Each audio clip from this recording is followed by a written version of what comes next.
दोस्तों इस वीडियो में हम IDFC first bank savings account के बारे में डिस्कशन करेंगे। इस वीडियो में मैं आपको पूरा का पूरा प्रोसेस अभी लाइव करके बताऊंगा कि कैसे आप घर बैठे बैठे, चलो मैं एक बार आपको ना स्क्रीन पे दिखाता हूँ ये सारा का सारा प्रोसेस कि कैसे आप घर बैठे बैठे आईडीएफसी फर्स्ट बैंक में अपने लिए एक सेविंग्स अकाउंट खुलवा सकते हो। भाई कैसे वीडियो केवाईसी होगी, ये सारा का सारा प्रोसेस मैं आपको इसी वीडियो में बताऊंगा। लेकिन ये सारा प्रोसेस हम देखेंगे वीडियो के अंत में। देखो जो अकाउंट ओपनिंग का प्रोसेस है ना, वो सिर्फ 2 मिनट का है, मतलब उसे आप बिल्कुल आसान काम है, वो मैं आपको लास्ट में आराम से बता दूंगा।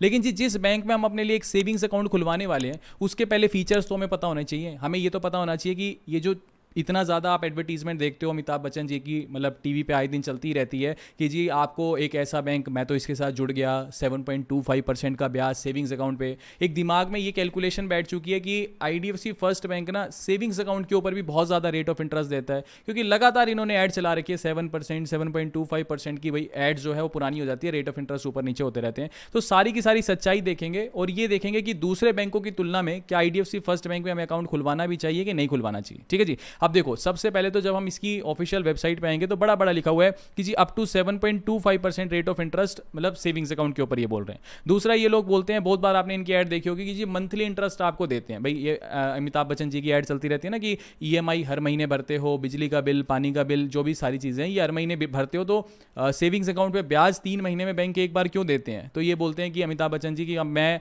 आईडीएफसी फर्स्ट के साथ जुड़ चुका हूं, मैं तो इनके साथ जुड़ गया हूं, अब यहाँ पे मेरे को जो है हर महीने ब्याज मिलता है। तो हर चीज देखेंगे। सबसे पहले ना इस पॉइंट को देखते हैं कि जी 7.25%, जैसे इन्होंने बड़ा बड़ा लिखा है कि 7.25% का रेट ऑफ इंटरेस्ट मिलेगा सेविंग्स अकाउंट पे। तो ये पॉइंट मैं आपको समझाऊं इससे पहले मैं चाहता हूं आप एक बार ना ये वाली एडवर्टीजमेंट देखो। 7% तक का सालाना इंटरेस्ट हर सेविंग्स अकाउंट में। ये है ऑलवेज यू फर्स्ट, क्योंकि इनको आपकी सफलता में अपनी जीत दिखती है। अब इस एडवर्टीजमेंट के अंदर मतलब ये बार बार यही बोल रहे हैं कि सेविंग्स अकाउंट पे पैसा मिलेगा, लेकिन ऐसा नहीं है। देखो पहले आप इसकी बाइफर्केशन को समझो। ये क्या बोलते हैं, आईडीएफसी फर्स्ट बैंक बोलता है कि अगर आपके अकाउंट में जो बैलेंस है अगर तो वो 1 लाख से कम है तो आपको 3% का रेट ऑफ इंटरेस्ट मिलेगा, 7% या 7.25% का नहीं मिलने वाला। वो एडवर्टीजमेंट ऊपर नीचे हो जाती है। हाल फिलहाल इन्होंने अपनी वेबसाइट पर 7.25% लिखा। अच्छा, अगर आपका बैलेंस 1 लाख से 3 लाख पड़ा है तो 3.5% मिलेगा। 7.25% कब मिलेगा सेविंग्स अकाउंट पे पैसा, जब आपके सेविंग्स अकाउंट में जो बैलेंस है वो 10 लाख से लेके 5 करोड़ के बीच में पड़ा होगा ना, तब जाके 7.25% मिलेगा। अच्छा, अब एक चीज और, मान लो कोई कहते हैं कि चलो फिर मैं एक काम करता हूं, 1 लाख से 3 लाख तो 3.5% मिल रहा है, 3 लाख से 5 लाख 4% मिल रहा है सेविंग्स अकाउंट पे, तो मैं एक काम करता हूं 3.5 लाख रुपए बैलेंस रख लेता हूं, तो मेरे को सारे के सारे बैलेंस जो भी पड़ा है उसके ऊपर 4% मिलेगा। जी नहीं, अब इस 3.5 लाख को भी बाइफरकेट किया जाएगा। शुरू के 1 लाख पे 3% ही मिलेगा, अगला 1 लाख से 3 लाख ये जो 2 लाख रुपए बैलेंस है इसके ऊपर 3.5% ही मिलेगा, फिर जो आपका 3 लाख से ऊपर जो 50,000 पड़ा है ना इसके ऊपर ही सिर्फ 4% मिलेगा। यानी कहने का मतलब अगर किसी ने 1,50,000 रखा है तो शुरू के 1 लाख पे तो 3% ही मिलेगा, बाकी के 50,000 के ऊपर 3.5% मिलेगा। ऐसे ब्याज मिलता है सेविंग्स अकाउंट के ऊपर। ये मत सोचो, एडवर्टीजमेंट में मत जाओ। बैंकों ने अपनी स्ट्रेटेजी बना रखी है कि हाँ जी आप बस हमारे पास आ जाओ। बैंक वाले बोलेंगे कि एसबीआई में सेविंग्स अकाउंट पे सिर्फ 2.80% का रेट ऑफ इंटरेस्ट मिलता है, हम देखो जी आपको 7.25% का रेट ऑफ इंटरेस्ट दे रहे हैं। देखो मैं ये नहीं कह रहा कि इसका रेट ऑफ इंटरेस्ट बेकार है, भाई 3% दे रहा है। स्टेट बैंक ऑफ इंडिया 2.80% देता है अपने सेविंग्स अकाउंट पे, लेकिन वो ऐसी घुमा फिरा के जलेबी की तरह एडवर्टीजमेंट नहीं करता। भाई जो है स्पष्ट है, यही तो गवर्नमेंट बैंक है ना।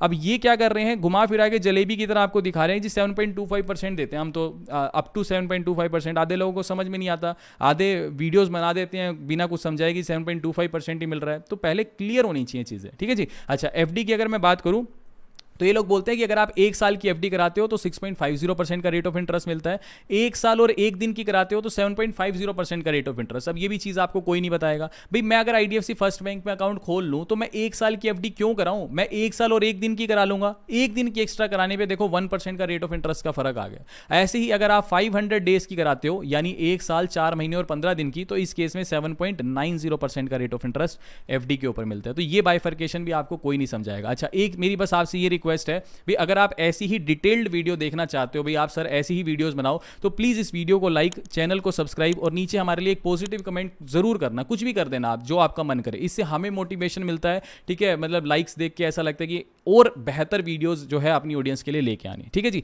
अच्छा, इसके बाद आगे देखते हैं। अब यहां पे 2 प्रकार के अकाउंट आप आईडीएफसी फर्स्ट बैंक में खोल सकते हो। पहला अकाउंट है जिसके अंदर आपको मंथली एवरेज बैलेंस 10,000 रुपए मेंटेन करना है। दूसरा जो अकाउंट है उसके अंदर मंथली एवरेज बैलेंस आपको 25,000 रुपए मेंटेन करना है। अब इसके अलग अलग फीचर्स हैं, जैसे एयरपोर्ट लाउंज हो गया, 15% जोमेटो पे हो गया, 20% यात्रा पे, इन्होंने ये सारी चीज़ें लिखी हुई हैं, ठीक है जी। एक अच्छा फीचर इसके अंदर ये है, नहीं इसको भी चल छोड़ो, मैं आपको बाद में समझाऊंगा, ठीक है। तो दो प्रकार के अकाउंट खोल सकते हैं, ठीक है। मैं ये कहूँगा कि जिसमें 10,000 मेंटेन करना है, ये वाला अकाउंट सफिशिएंट है, क्योंकि अगर आप इन फीचर्स को देख करके अट्रैक्ट हो रहे हो तो ऐसा कुछ नहीं है। मैं एक बार आपको ना यहाँ क्रोम पे ले जाके दिखाता हूँ, ठीक है। अब देखो इसके फीचर कुछ ऐसे काम करते हैं, जैसे यात्रा पे उसने क्या लिखा है, अप टू 20% का डिस्काउंट, लेकिन ये कब तक है, सिर्फ जैसे अब मैं आज 13 तारीख है, 13 जून है आज जब मैं वीडियो रिकॉर्ड कर रहा हूँ, ठीक है। तो ये फीचर 30 जून को एक्सपायर हो जाएगा। तो यानी इसके अंदर ये जो फीचर्स है ना, जितने भी, ये चेंज होते रहते हैं समय के साथ साथ। तो आपको कौन सा फीचर चाहिए, मान लो 1 साल बाद क्या फीचर चल रहे होंगे, किस किस चीज़ों के ऊपर डिस्काउंट चल रहा होगा, ये आपको तब चेक करना है। और मैं आपको एक मोटी बात बताऊं, कोई भी बैंक है ना, ये जो जितने भी फीचर दिखा रहे हैं ना, मतलब अपनी वेबसाइट पे ये जो यात्रा वात्रा को लिस्ट कर रहा है ना IDFC first bank,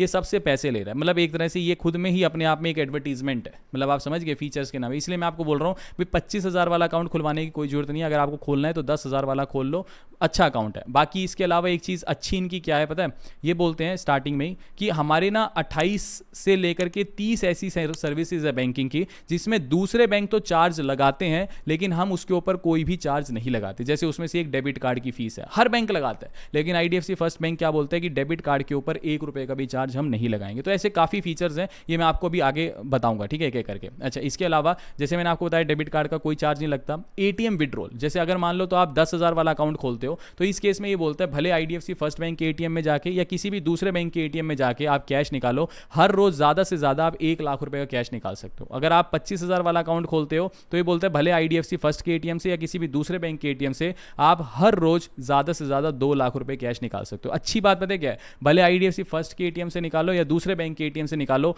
number of transaction पे कोई लिमिट नहीं है। जैसे आप कई बार देखते हो ना कि SBI है जी, महीने की 5 ट्रांजेक्शन फ्री है, उसके बाद हर ट्रांजेक्शन पे 21 रुपए का चार्ज लगेगा। इसमें ट्रांजेक्शन पे कितनी मर्जी करो, भले IDFC फर्स्ट के ATM से करो, किसी दूसरे बैंक के ATM से करो, ट्रांजेक्शन अनलिमिटेड फ्री है, कोई भी चार्ज नहीं लगेगा। भले 5 बार निकालो महीने में, 10 बार निकालो, 50 बार निकालो, कोई भी फीस आपके ऊपर नहीं लगेगी। अच्छा, एक चीज़ और बहुत अच्छी है, ये फीचर मेरे को सबसे अच्छा लगता है। बहुत से बिजनेसमैन होते हैं, वो अपने सेविंग्स अकाउंट में कभी कैश को डिपॉजिट करते हैं ब्रांच में जाके, या ब्रांच से जाके कैश को विड्रॉल करते हैं। बहुत बार क्या होता है कि जी ये बोलते हैं कि आपको, जैसे कोटक महिंद्रा बैंक का एग्जांपल लेता हूँ, वो बोलता है कि जी महीने में 10,000 रुपए तक ही आप फ्री में जमा कर सकते हो, उसके बाद 1 लाख रुपए जमा करने पे 400 रुपए की पेनल्टी लगेगी। Penalty in the sense charge लगेगा। लेकिन इस बैंक का क्या चीज़ है, जितना मर्जी कैश डिपॉजिट करो, कितना मर्जी कैश विड्रॉल करो IDFC फर्स्ट की किसी भी ब्रांच से, चाहे होम ब्रांच हो चाहे नो होम ब्रांच हो, कोई चार्ज नहीं है। अनलिमिटेड कैश डिपॉजिट और कैश विड्रॉल कर सकते हो। ये काफ़ी अच्छे फीचर्स हैं। ये आपको मतलब लग रहा होगा भी डेबिट कार्ड की फीस, जैसे for example AU small finance bank है तो 500 प्लस 18% GST, 500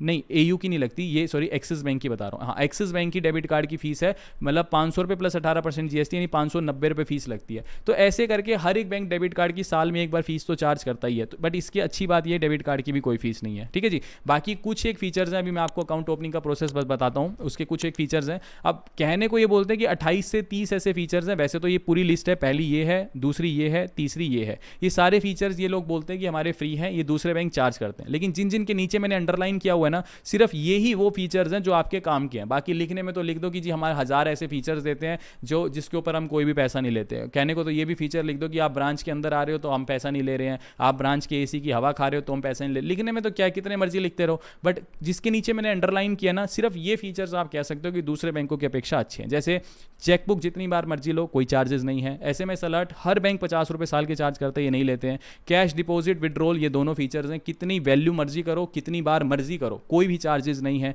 इंटरनेशनल ATM, अगर आप देश से बाहर जा रहे हो और ATM से पैसा निकाल रहे हो, उस केस में भी ATM से विड्रॉल का कोई चार्ज नहीं है। हालांकि जो फॉरेक्स फीस लगती है वो इनके बस में नहीं है। फॉरेक्स फीस का मतलब होगा कि आप तो इंडियन रुपीज में पैसा लेके गए हो, अब आप US घूमने गए तो वहां पे आपको डॉलर चाहिए, ठीक है जी, तो रुपी से डॉलर में कन्वर्ट करने का जो चार्ज है, जिसे हम फॉरेक्स फीस बोल देते हैं, वो जरूर कटेगा, लेकिन ATM से पैसा विड्रॉ करने का कोई चार्ज नहीं है, ठीक है जी। अच्छा, इसके अलावा डेबिट कार्ड का कोई चार्ज नहीं है। ATM से जितनी मर्जी ट्रांजेक्शन कर लो, कोई चार्ज नहीं है। डिमांड ड्राफ्ट DD वगैरह आजकल खैर कोई बनाता नहीं है, तो इसका भी कोई चार्ज नहीं है। बाकी जितने भी फीचर्स हैं वो तो फिर जितने मर्जी लिखे जाओ, जो काम की सारी बातें थी वो मैंने आपके सामने रख दिया। अच्छा, अकाउंट 2 खुलते हैं, एक 10,000 वाला, एक 25,000 वाला। मैं आपको यही रिकमेंड करूंगा कि 10,000 वाला जो है वो सफिशिएंट है, आप 25,000 वाला मत खोलो, ठीक है। बाकी इसका प्रोसेस बताता हूँ और अकाउंट ओपनिंग का जो लिंक है वो मैं आपको नीचे डिस्क्रिप्शन बॉक्स में भी दे दूंगा, ठीक है जी। अब एक बार हम फटाफट से देखते हैं IDFC फर्स्ट का कैसे हम घर बैठे बैठे जो है ये क्या बोलते हैं सेविंग्स अकाउंट ओपन कर सकते हैं। अब IDFC first bank savings account opening का जो लिंक है वो मैंने आपको नीचे डिस्क्रिप्शन बॉक्स में दे दिया है। जैसे ही उस पर आप क्लिक करोगे कुछ इस प्रकार का इंटरफेस आपके सामने दिखाई देगा।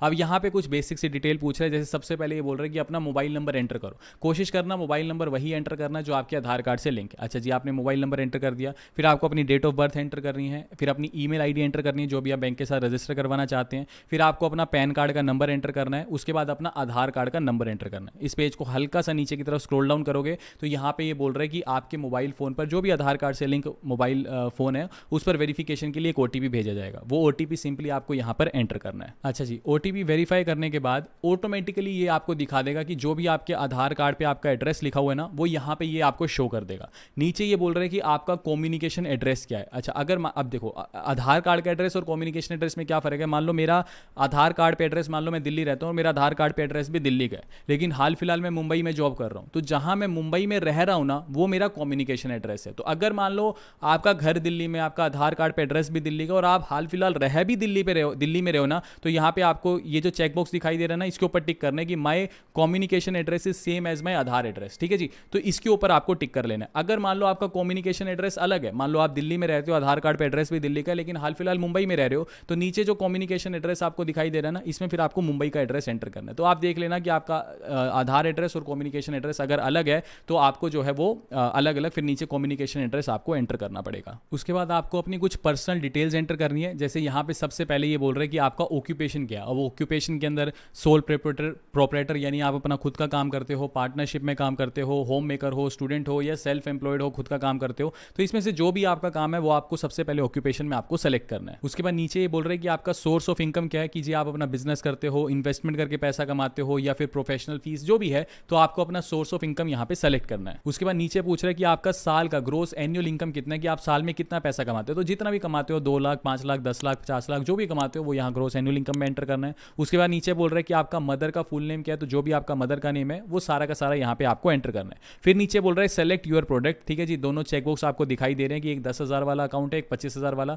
मेरे हिसाब से 10,000 वाला अकाउंट मोर देन सफिशिएंट है, क्योंकि जो आप 25,000 वाले अकाउंट में फीचर्स ढूंढ रहे हो वो इतने कुछ खास होंगे भी नहीं। बाकी आपकी चॉइस है, जो सा भी आप अकाउंट सेलेक्ट करना चाहो उसको आपको सेलेक्ट कर लेना है। अब यहाँ पर प्रोडक्ट को सेलेक्ट करने के बाद इस पेज को नीचे की तरफ आपको स्क्रॉल डाउन करना है। यहाँ पे एक आपको चेकबॉक्स दिखाई देगा, इस चेकबॉक्स को आपको सेलेक्ट करना है। उसके बाद नीचे प्रोसीड टू ओपन अकाउंट के ऑप्शन पर आपको क्लिक करना है। उसके बाद नेक्स्ट पेज पर आपका जो अकाउंट है, यानी आपका जो अकाउंट नंबर और ये बेसिक सारी जो डिटेल आपका IFSC कोड, ये सब कुछ जनरेट हो जाएगा। देखो ऊपर यहाँ पे कांग्रेचुलेशंस का मैसेज है, एक PDF का, मतलब इस PDF को आप डाउनलोड भी कर सकते हो। अच्छा, अब अकाउंट तो ओपन हो गया, लेकिन ये अकाउंट विदाउट KYC ओपन हुआ है। और आज की डेट में KYC कराने के लिए किसी भी बैंक के लिए ब्रांच जाने की जरूरत नहीं है, घर बैठे बैठे ही KYC हो जाएगी। नीचे देखो आपको एक ऑप्शन भी दिखाई दे रहा है स्टार्ट वीडियो KYC का, तो इस ऑप्शन के ऊपर आपको क्लिक करना है। इसके बाद क्या होगा कि आपके सामने IDFC फर्स्ट बैंक का जो एक एम्प्लॉय है वो आ जाएगा। आपको करना क्या है, 3 चीजें अपने साथ रखनी है। एक आपका अपना ओरिजिनल पैन कार्ड रखना है, एक अपना आधार कार्ड रख लेना, आधार कार्ड वैसे वो मांगते नहीं है, एक ब्लैंक पेपर और पेन अपने साथ रख लेना। वो बोलेंगे कि आप अपना ओरिजिनल पैन कार्ड शो कर दो, तो उनके सामने वीडियो KYC के दौरान पैन कार्ड शो कर देना। उनके सामने वो कहेंगे कि मेरे सामने अपने सिग्नेचर कर दो, ठीक है, बैंक रिकॉर्ड्स के लिए। कल को आप चेक लगाते हो तो वो बैंक के रिकॉर्ड्स में वो चेक साइन क्रॉस चेक करते हैं ना, तो आप जो है साइन कर देना। मतलब एक तरह से वो बोलेंगे कैमरा उल्टा रखो और मेरे सामने सिग्नेचर करो, तो वो उसकी फोटो कैप्चर कर लेंगे। एक आपको बोलेंगे कि एकदम स्टिल होकर बैठ जाओ, ठीक है, आपकी फोटो कैप्चर की जाएगी बैंक रिकॉर्ड के लिए। बस ये 3 चीज़ होती है और आपकी जो KYC है वो एक तरह से पूरी हो जाती है। एक हफ्ते के बाद जो वेलकम किट है उसके अंदर चेकबुक और आपका जो डेबिट कार्ड है वो आपके कम्युनिकेशन एड्रेस पे, ठीक है, आधार एड्रेस पे नहीं, कम्युनिकेशन एड्रेस पे डिलीवर कर दिया जाता है। तो ये एक सिंपल सा प्रोसेस था IDFC first bank savings account opening का। उम्मीद करता हूं आपको ये वीडियो इन्फॉर्मेटिव लगी। अभी के लिए this is the end of the video. Thanks for listening and thank you all.